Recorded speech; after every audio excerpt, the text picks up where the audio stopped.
All right, good morning, everyone. Thanks for taking the time to join us this morning to learn about progress and updates from our Complete Neighborhoods Partnership Program. It's really great to see such a great turnout this morning. I believe I've met most of you, and if not, feel free to throw in your name and where you're joining us from in the chat. But we will have a few exercises to see who's in the room so that we can get familiarized with each other in this virtual conference room. So welcome everyone, and I'm going to go ahead and get started. If my slides would work. All right, we could do that too. So a quick review of the agenda this morning will hopefully just take an hour of everyone's time, but I did build in an extra 15 minutes in case we go over. We're going to start with a couple of quick exercises to see who is in the room today, and then I'm going to jump into program updates and share the progress and projects that is going on in each of your partnerships across the Commonwealth. And then we're going to provide some space for each of us to check in with each other and talk about program updates, ask any questions or make any comments. And then we're going to talk about some next steps for the program and beyond.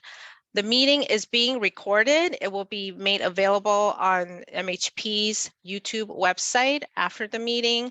Feel free to share the link to those of you, maybe you have colleagues or partners in your community that you think might be interested in reviewing the meeting. Feel free to share the link with them. The materials that you see on the screen this morning will also be shared after the meeting. And because I am sharing my screen, I can't immediately see any technical issues that might come up. So I'm relying on my colleagues, Claire, Tom, and Callie, who will be able to jump in and rescue me. So if you can't hear me or the screen is not working for you, feel free to throw that in the chat, and Claire will feel free to interrupt me so I can fix it as quickly as I can. And with that, I'm going to head into the next exercise. So we're going to do a couple of quick live polls. If you go to the website, pollev.com/cmadore552, and Claire is going to throw that in the chat for us right now, there will be a couple of questions that we'd love for you to answer. First, tell us where you're logging in from this morning, and if you are not representing a community, you can either choose your consultant, or if you are a consultant that lives in one of these communities, feel free to choose multiple. We'd love to see who we've got in the room this morning. Fitchburg. We got good representation from Fitchburg. I know we have many consultants with us today. That's great. I know Walker is from Orange. That's great. I know that Denise is here with the VHB team. I see your hand waving there, so I know you're there. And I know Bill is here from Irving as well. I am. But that's okay, I can see you guys. If the poll isn't working, that's fine. That's great. Denise, you made it work.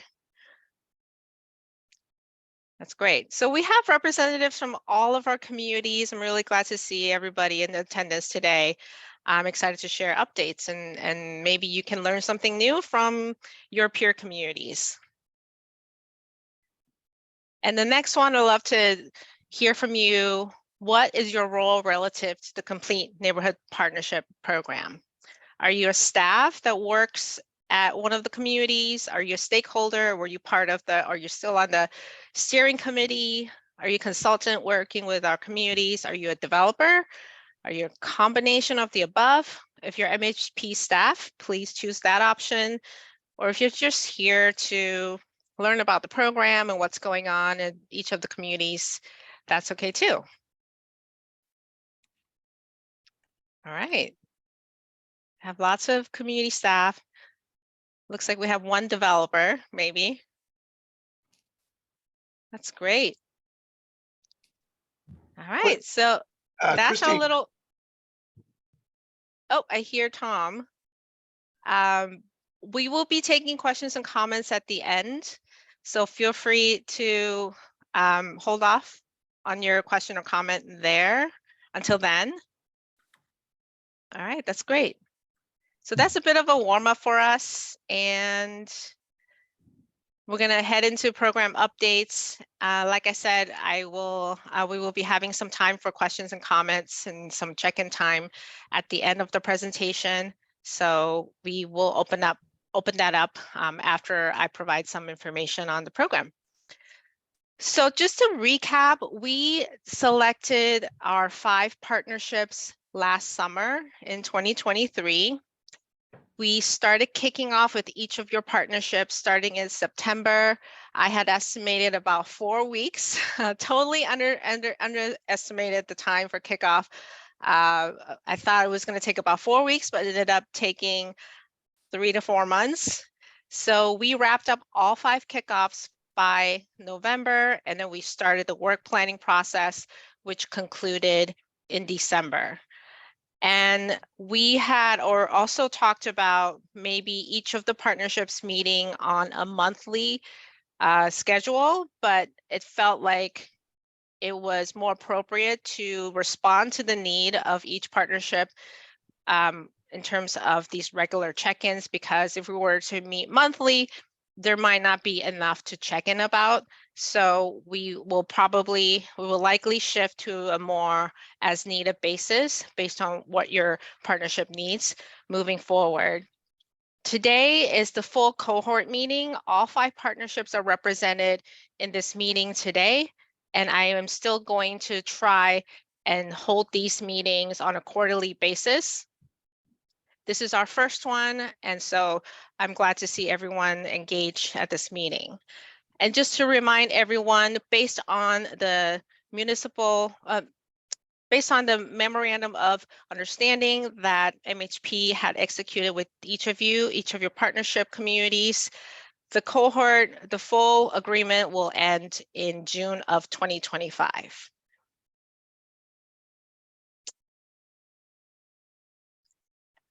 And just to revisit our program goals here, our work is driven by 4 of our program goals. First, increasing economic opportunity for disadvantaged populations. Next, create inclusive neighborhoods. Third, create dense, compact, connected neighborhoods. And finally, reduce auto dependency. So I wanted to just provide this context as I talk about each of the community's work throughout the presentation, so you can think about whether each of these projects are driving us towards achieving these program goals.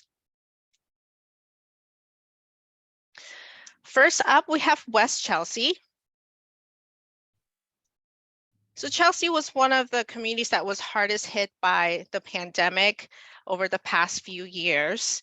It has a significant transit-dependent population, but this area where the commuter rail and the Silver Line is located, this West Chelsea area, is largely inaccessible to residents, mostly because there is a lack of housing options around this area. So there are options in this area, but affordable options is almost non-existent. So during the kickoff and the work planning process, we identified first the need to make their existing transit-oriented development overlay district compliant with the MBTA community zoning law. So part of the scope of work through the program is to make them compliant. Additionally, we have hired Judy Barrett and her team to help them expand the TOD district so that there will be more housing opportunities that are mobility oriented that can better serve the residents of Chelsea when it comes to transportation access.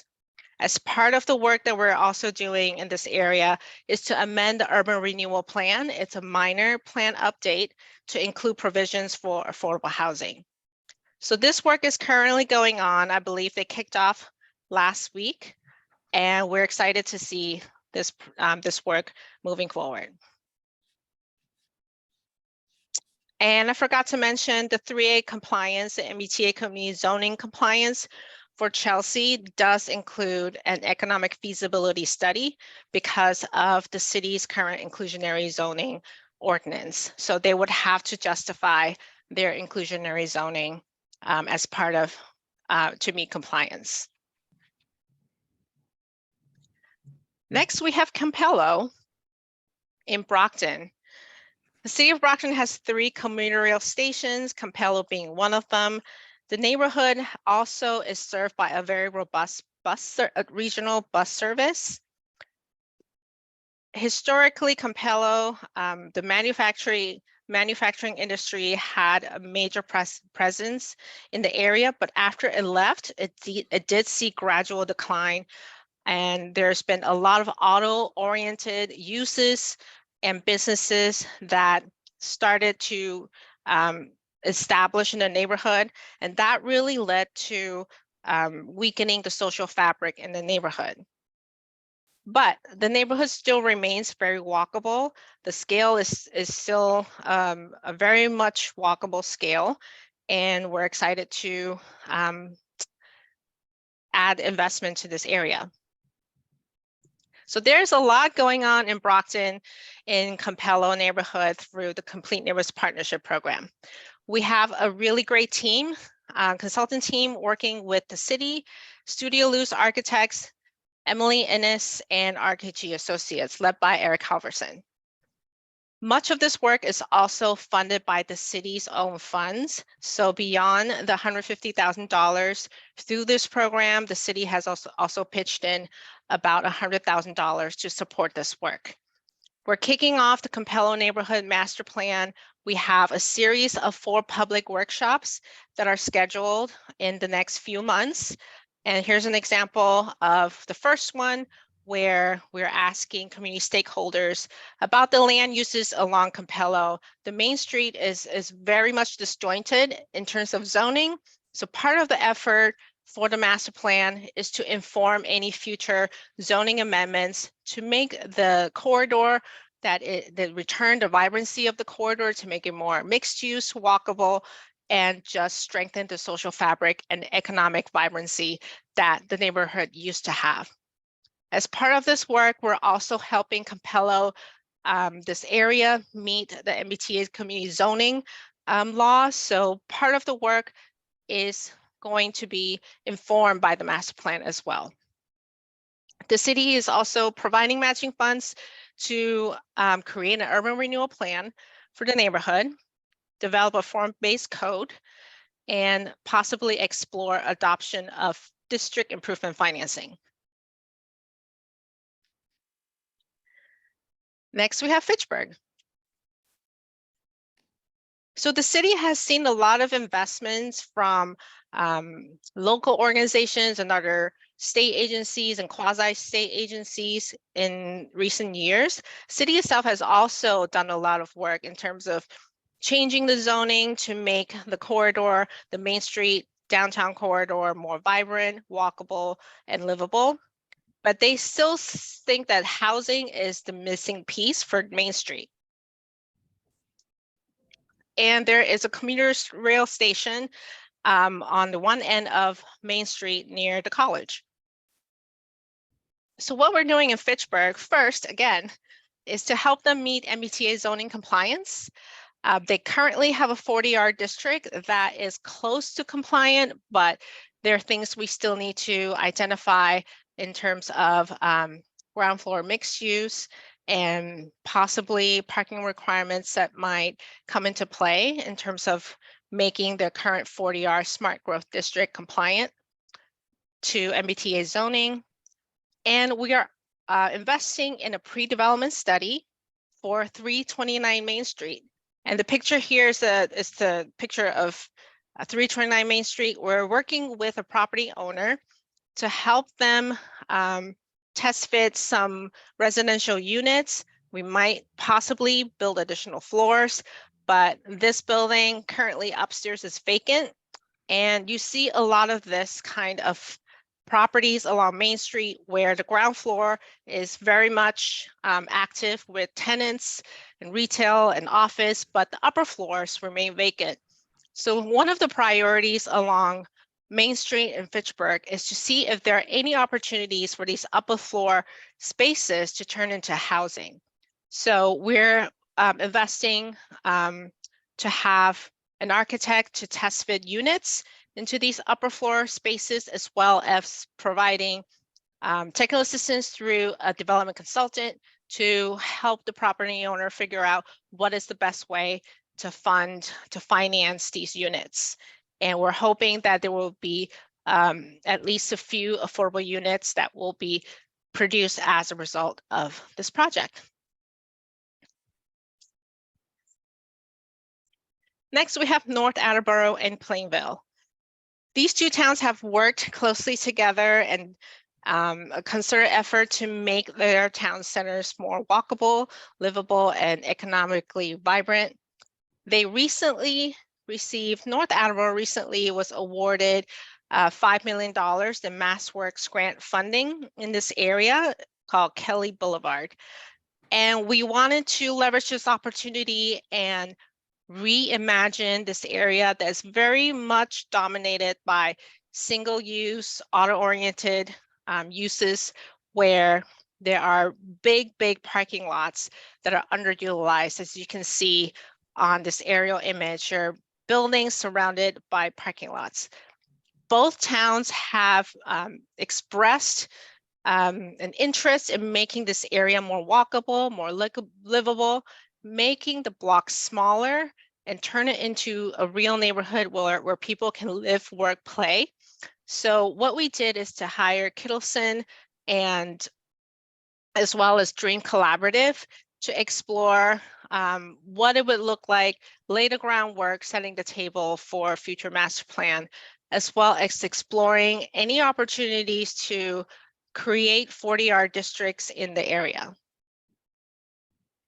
And this area is actually served by a regional transit bus service as well. So there's opportunity to add more residential density in this transit served area. Last but not least, we have Franklin County. The 6 communities that have jointly applied for this program and selected, they are Greenfield, Deerfield, Irving, Montague, Orange, and Whately. This is not the first place you think of when we talk about transit-oriented development, but you will be surprised about the opportunities that are in this area. They are served by a very robust regional transit network, the Franklin Regional Transit Authority. There is tremendous grassroots efforts that is ongoing to make each of these communities more livable for their residents. And they're working against a market in this area that is very much different from the greater Boston area in terms of building more housing. We have engaged with Franklin Regional Council of Governments, or FRCOG, the regional planning agency in this county, to conduct a regional zoning assessment and develop a housing toolkit so that we can respond to these different market conditions and find the best way to produce more housing in the region. And that will start later this summer. And next, we have engaged with the Coonerdale Architects and VHB to do a series of projects in this area. I'm going to go through each of them. They're all really exciting. First, with Montague City Village Plan.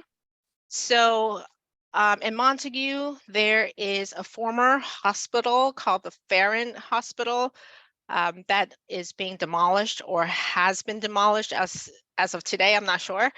And the property owner is conveying the land to the town and also adding additional funding to pay for the demolition. This is a huge opportunity for the town to create a livable, walkable village from ground up, literal ground up. It is currently served by the regional transit as well.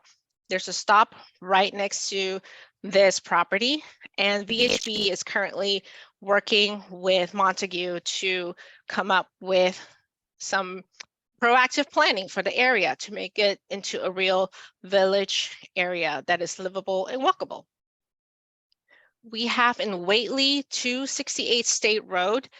This property is also known as the DeMaio property. There used to be a restaurant on this vacant lot, as you can see on the picture on the right side of the road. We are supporting some due diligence work to flag some wetlands and do a phase 1 assessment to make sure we to better understand the development potential of this property. The Orange Armory, this third picture over here, Orange has this armory that's been vacant for a while now, and they're exploring different opportunities for reuse of this building, and if it comes to that, possibly demolition, but we are at the very early stages of figuring out what this property needs and if there is a pathway to build more housing on the site. At 176 Main Street in Greenfield, very similar to the project in Fitchburg, we're exploring potential upper level development of housing units. At this very first initial stage, we have hired Cumbrido Architects to work with the property owner to do some test fit exercises, and we can possibly create 24 new units of rental housing. And that's really exciting. Very early stages, but so far looking really great. In South Deerfield, there are several public buildings in an area that they call the South Deerfield Municipal Campus. They are working with VHB to come up with a campus-wide master plan so they can better lay the groundwork for future planning and possibly include housing options in this area. And finally, Irving One Care Drive RFP. I'm working directly with the town on helping them develop an RFP. So this is work that is being done in-house at MHP at no cost to the program. We're excited and we're hoping that the RFP will be released sometime later this summer. And that's all the updates from each of the communities. And I would love to hear from all of you, any questions or comments that you have for now, or any service providers want to jump in with additional information about the work that you're doing with the communities. I'm going to stop sharing so I can see all your faces.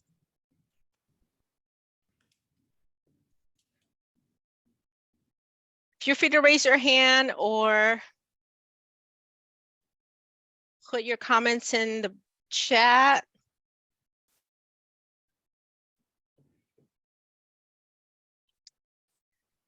Should I pick on someone? I have a question. Liz, go ahead. Yeah. So I actually was really curious about one of the action items or projects that Brockton is working on, the form-based code, I think, enforcement.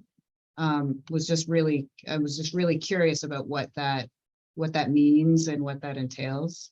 I know, I'm sure for many of us, code enforcement is an issue that comes up in our community. I'll let Rob answer that. And if Emily, you're here, you want to jump in as well? Okay. Well, it's not code enforcement, and I'm sorry that it came off that way. Form-based code is a new practice of zoning that is getting away from the traditional Euclidean standards of separation of uses, where all residential has to be over here, all commercial has to be here, all industrial has to be over there. And so it's more about how the building reacts to and interacts with other buildings and with the street, as opposed to what's going on in the building. And so it's more about the form of the building and how it fits in. I'm sure there's going to be some other architect planner type folks that can explain a heck of a lot better than I can. Somebody else want to take a crack at it? I'll throw it in there since I'm working with Rob on the form-based code for the downtown Brockton area. So Emily Ennis from Ennis Associates. Actually, Rob, that's the perfectly great way of explaining it. So although you can still control uses with a form-based code, we don't move away from that. It is really about what the buildings are doing, how new buildings are coming in and relating to the buildings that are there. It can also be about which uses are allowed in which parts of the building. So thinking about those ground floor active uses, which have broadened far beyond retail. And then using it as a way of helping the community understand what's going in where. So that it's quite often illustrated to make it easier to have those conversations, whether it's as of right or by a special permit. Have those making those conversations easier with the approving body, the applicant, and the public. So it's a little bit different from the typical zoning that we've been doing, especially in this area. Sounds it, but it's really intriguing. Absolutely. Thanks, And I think Emily. somebody asked if we have done this already, and it's like, no, this is an experiment for us. There's other communities that have done form-based or hybrid zoning of form-based. I know Somerville just finished up a really, really wonderful plan that was community-driven and took 5 freaking years. I don't have that kind of time. I hope to retire in 5 years, so I hope we're a little bit faster than that. Well, MJ, I'm surprised to see you here because I thought you were retired. Congratulations to you, but I'm so glad you could join us today. The other community that I know of is Lowell. They have adopted a form-based code. I'm not sure if it's a hybrid, Yeah, but they adopted it within the last 10 years. So I'm pretty sure there's been at least one project that's been developed under the form-based code. I believe it's the Canal District. mhm. Northampton, that's great. Yeah. So there's lots of examples out there. This is maybe something that my impression is many communities have been talking about this, but maybe a little hesitant to jump right in. So if this is something that we could provide more information on, I'm probably going to rely on Emily to share some resources if you're interested. And I'm pretty sure there are other consultants in our group that have the expertise to develop this as well. Oh, Littleton. Well, there's more than I thought. All right. Anyone else had any questions or comments about other projects that I had mentioned? Feel free to just jump in, unmute yourself and jump in.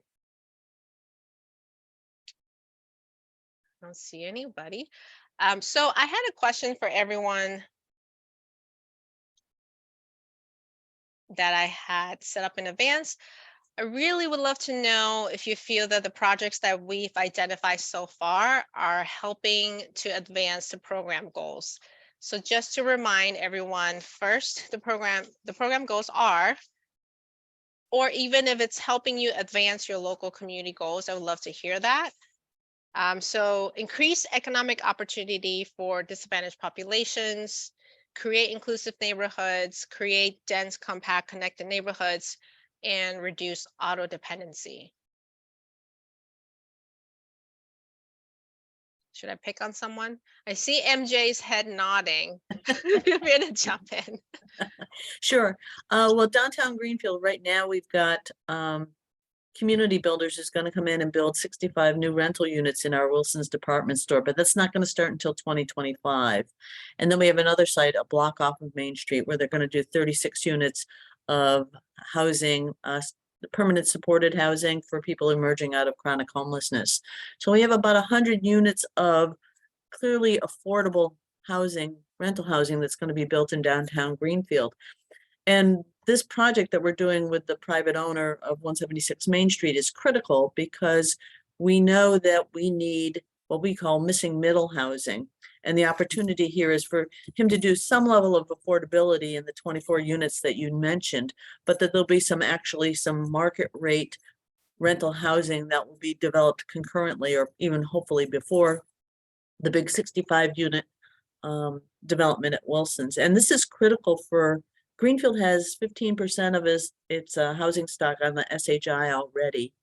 And there's some community concern about if you are way off balance in terms of the income level of people living in your downtown, that could really create some challenges. So it's really helpful to have this as a counterpoint to the clearly very affordable stuff that's coming in downtown. So I think it's been extremely helpful.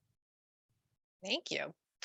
It also is other- going to allow, I hope, for some accessible units.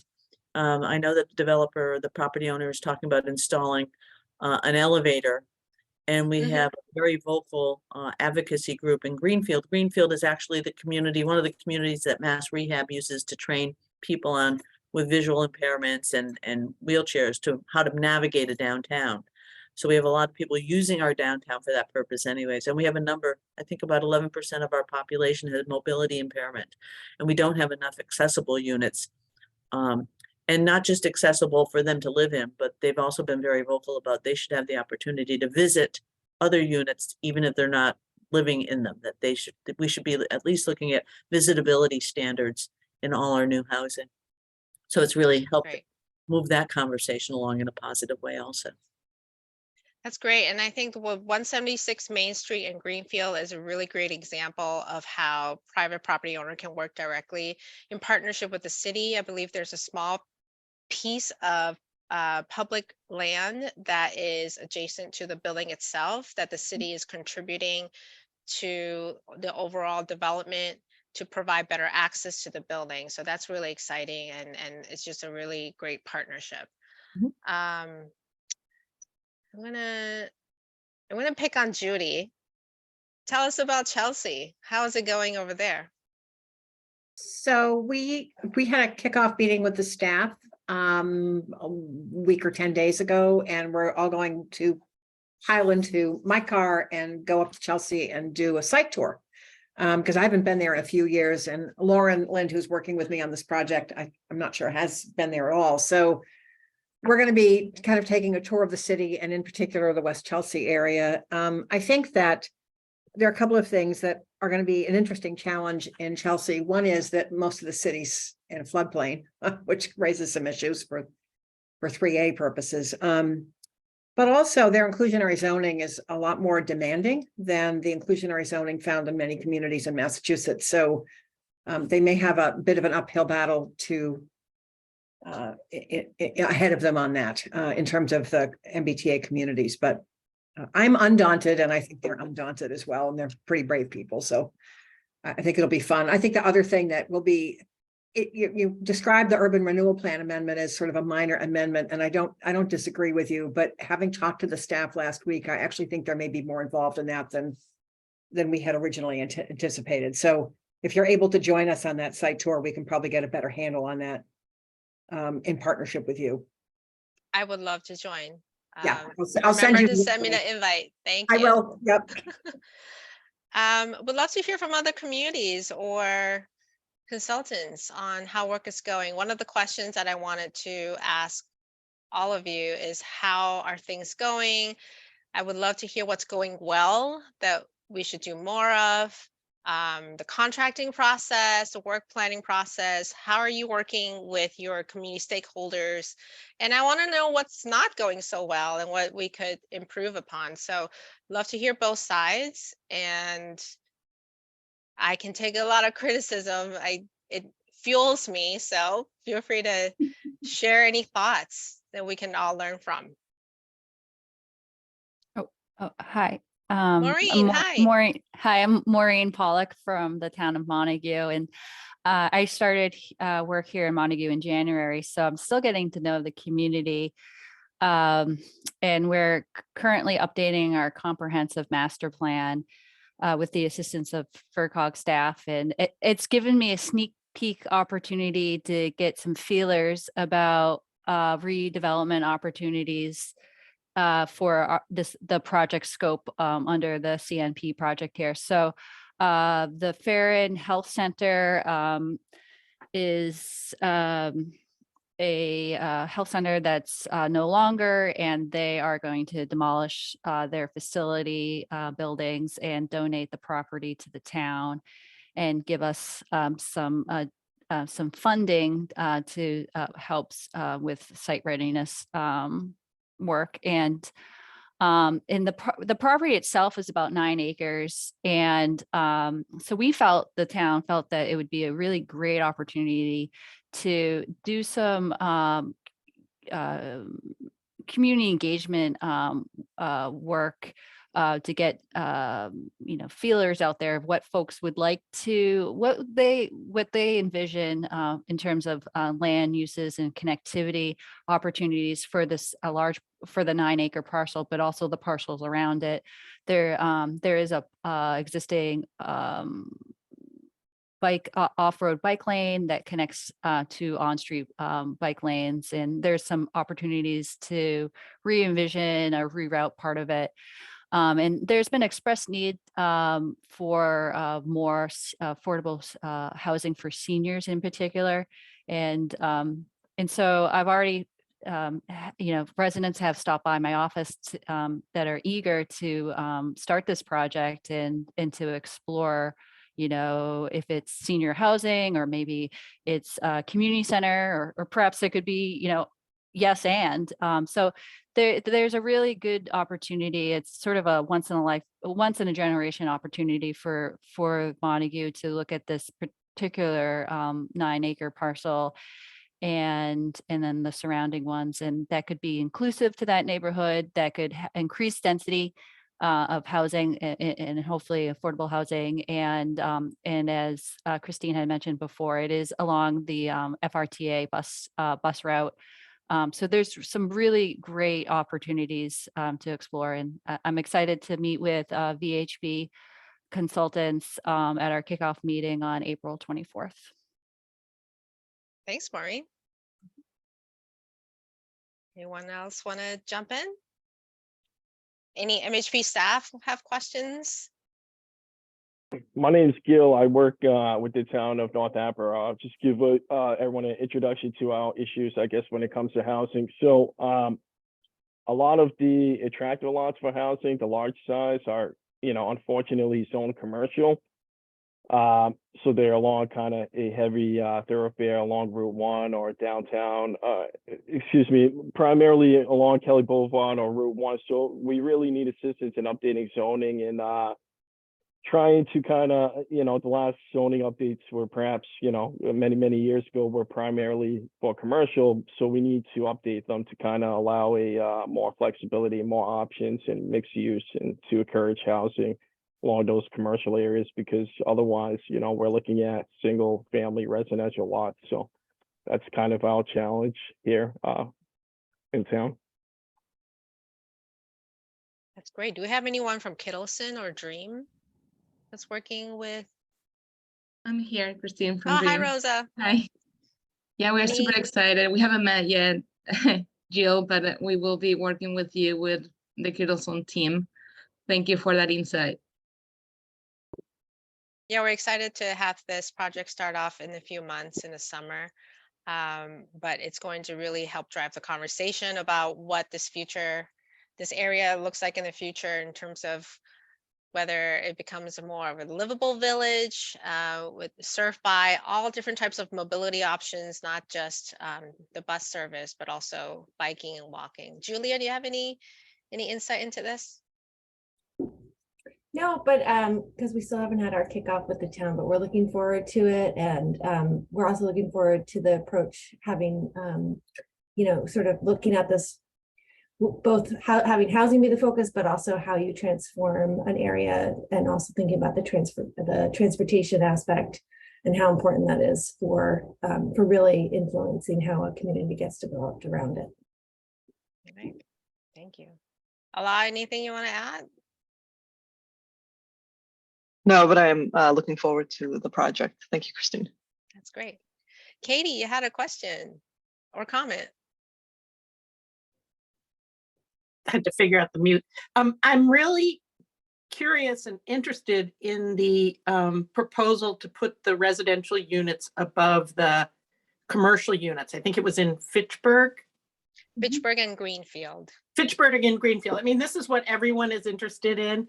And I'm curious how your consultants are taking that on, not just from a regulatory standpoint, which is one thing, but like what kind of budget, structural, what are the challenges involved with that? Because I mean, if it could happen, it's what everyone wants, but there's been sort of challenges. So love to hear about that. So we have Charles from Kuhn Riddle, Stefano from SV, and Kathleen is here as well, I believe.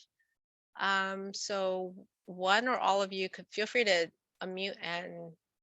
Yeah, sure. I'm Charles with Kuhn Riddle. I'm happy to talk a little bit about 176 Main Street. So that's an existing single-story building with 4 sort of first floor businesses, and that we're looking at putting 3 stories up above that building and getting 18 to 24 units in there.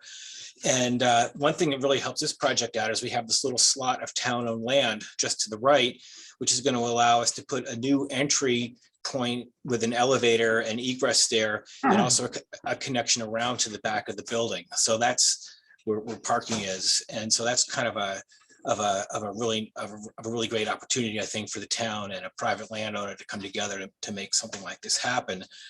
The big issue with this particular building is going to be adding 3 stories of new structure over an existing first floor structure, building. So at the early schematic stages, we're looking at lining up bearing walls and trying to make the structure as efficiently as possible in terms of the way it stacks. And that's the kind of thing that it'll be an unfolding and evolving process as the project develops from what we're doing right now, which is a very early sort of test fit feasibility study, to when and if it goes forward and it becomes a full project. So those are some of the issues we're dealing with in 176. The drawings look amazing, Charles, so I'm excited. Oh, thank you. Yeah, it's been really fun. And the private owner he's great. He's very excited, engaged, and has a good group that he's working with as well. So that's great. Anyone from SV want to chime in? Yeah, 329 Main in Fitchburg. One of the challenges, it's a smaller building. And it's on a really deep slot urban infill site. So the challenge is, the middle portion of the building is buried, doesn't have any natural light. It doesn't really lend itself well to housing. You got a lot of wasted space away from the building perimeter. So we're looking at some options to add in a light well in the middle so that you could get bedrooms back in the buildings, not so deep in the center. So adding an additional story on the front of the building, add some density, and then carving away some space on the existing second floor so that the units are functional in the middle. So we'll see how that works out. And then we'll have the same issues with making the structure work, but there's some bearing lines in the middle that we're trying to work with there. Great. And Christine, yeah, go ahead. Yeah. Hi, I'm Mara. Hey, Mara, you're here. I was just looking for you. I am here, yeah. Hi. And just in terms of the budget, I'm the one who thinks about the budget. These buildings are existing, and so renovating commercial spaces is much easier than building them new because most of the funds are housing related. So we're able to renovate these spaces and keep them as commercial, but building them new would be an entirely different challenge. Thank you, Mara. And so for those of you who are curious about how MHP is able to work with private property owners, I think this is one of the most frequently asked questions about the program is how are you able to work with private properties for this program? So as you know, we cannot provide public funding for private benefit without public benefit in return. So what we are able to do is provide a note for a forgivable loan. And right now we're capping the budget to about $30,000. So in the case of Greenfield and Fitchburg, we're working with the property owners to say, hey, if you are willing to receive this technical assistance that is valued at roughly up to $30,000, we are happy to forgive your loan obligation if you are able to produce affordable housing units, or if you're unable to that the project does not move forward. So it is a really simple letter agreement that we execute with the property owner. We want to make this as easy as possible for the property owner. And of course, all the assistance for owners who may not have the experience of producing subsidized affordable units, in terms of meeting the requirements of registering these units with the HCD. MHP is fully committed in supporting the owner in helping them navigate this process. So if there are opportunities, similar opportunities like these in your communities, feel free to give me a call or email to clear up any questions that you may have. I'm gonna ask Alyssa to unmute herself. Is there a question or comment? Hi, Christine. So I just wanted to ask about, so you mentioned the challenging market conditions in Franklin County, which I'm very familiar with. We're a nonprofit affordable housing developer, kind of arm of the Franklin County Regional Housing Authority. And so that my question had to do around economic feasibility of the projects, especially in Franklin County, and whether or not that was part of what the consultants would be working on and looking at, identifying gap fillers, because, our experience is looking at 18 to 24 units, for instance, there's a huge gap, and it can't be made up with the market rents in our region. So I just wanted to ask about that component of it. Yeah, so we do have, thanks for that question, it's a great question. So we do have consultants that are part of our consultant pool that specialize in exactly what you just talked about. Maura is one of them, a real estate development consultant.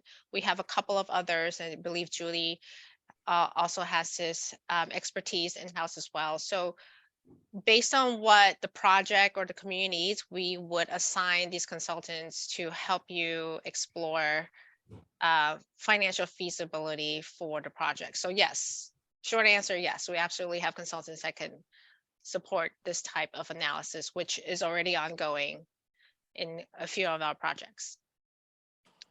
Any other comments or questions? All right, I'm gonna pivot and talk about what's ahead.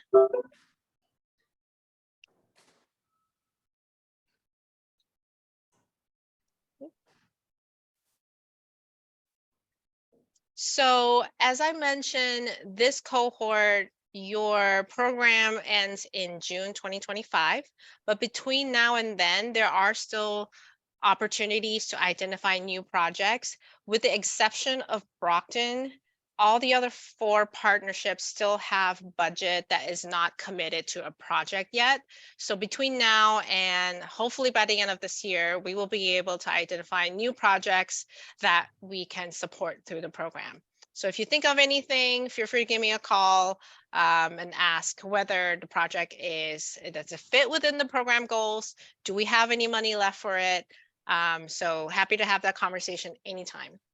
I am hoping to open up round 2. So this is the final round for the program during the fall of this year. I do want to get ahead of the end of the program, which is anticipated in 2026. And so when I open it up, maybe your communities can think about whether you can expand your region. So for communities that are individual communities right now, so in the case of Brockton, Fitchburg, and Chelsea, if you want to work with a partner with an adjacent community, this is one way to build on the work that we've done through this program. And if you have any other communities, maybe consultants you're working with communities that you feel that are a good fit for this program, please encourage them to give me a call and apply. We have identified a couple of communities and regions that could be a good fit. So that conversation is already starting, and it's never too early to have those conversations. So the application process will be very similar to the one that opened last year, maybe a few tweaks on logistics, but it will be very similar. And I do want to mention that the housing bond bill is anticipated to be filed very soon with the legislature. We're hoping through this bond bill, there will be additional supplemental funding for this program with this current cohort and the future cohort and beyond. So if you are interested in supporting, continue supporting this work, and this is important work for you and your communities, please reach out to your legislators to advocate for more funding. That is all I have for today. I'm so glad everyone could join us. This was way more turnout than I expected, so I'm very pleasantly surprised. This is my contact information. Feel free to email me or give me a call. I know everyone is kind of used to setting up Zoom meetings and putting things on the calendar, but my phone works. You can call me anytime. If I'm not there, you can leave a voicemail and I'll call you back. And again, I'm really excited to see everyone, and I'm looking forward to seeing you all in the near future.